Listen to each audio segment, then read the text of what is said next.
অবৈধভাবে বা কোনো নিয়মের তোয়াক্কা না করে আমরা জানি যে সরকারি কোনো কাজ দিতে হলে পরে সেখানে একটা প্রতিযোগিতামূলক একটা টেন্ডারের আয়োজন করা হয়, কিন্তু এই কুইক রেন্টালে সেই ধরনের কোনো প্রতিযোগিতামূলক আয়োজন না করে স্বজনপ্রীতির মাধ্যমে কিছু কোম্পানিকে, কিছু নিজস্ব ব্যক্তিবর্গকে এই সমস্ত বিদ্যুৎ সরবরাহ করার অনুমতি দেওয়া হয়।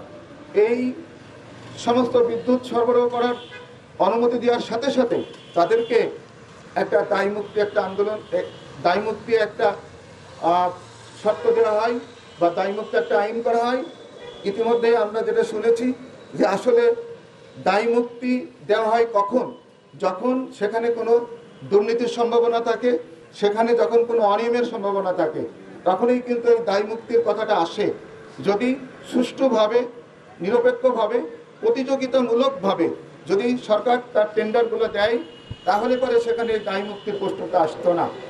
আমরা জানি যে বাইরের একটা দেশের একটা বড় কোম্পানি আদানি এবং আমাদের দেশের একটা কোম্পানি এসালম, যেটা ইতিমধ্যেই আমাদের একজন বক্তা সুন্দরভাবে বলেছেন যে তাদেরকে কিন্তু এই সমস্ত এই বিদ্যুৎ সরবরাহের জন্য সরকার তাদের সাথে চুক্তিবদ্ধ হয় এবং এই কুইক রেন্টাল নামে তাদেরকে এই দায়মুক্তির চুক্তিগুলো দিয়েছিল।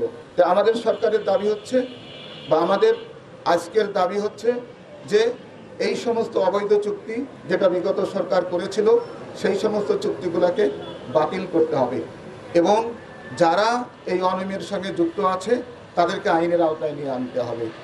আমরা জানি যে বিদ্যুৎ এবং জ্বালানি খাত হচ্ছে সবচেয়ে বড় খাত। এই খাতটা কোটি কোটি টাকার এখানে ইনভেস্টমেন্ট হয়।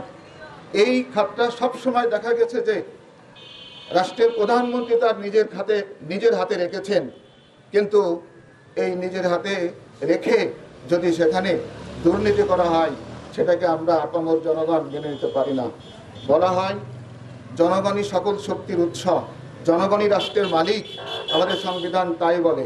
কিন্তু জনগণের তোয়াক্কা না করে, জনগণের প্রতিনিধিত্ব না রেখে, রাষ্ট্রের সুষ্ঠু আইনের মাধ্যমে কোনো কিছু না করে যখন স্বেচ্ছায় কোনো চুক্তি করা হয়, সে চুক্তি অবৈধ, সে চুক্তি জনগণের বিরুদ্ধে যায়।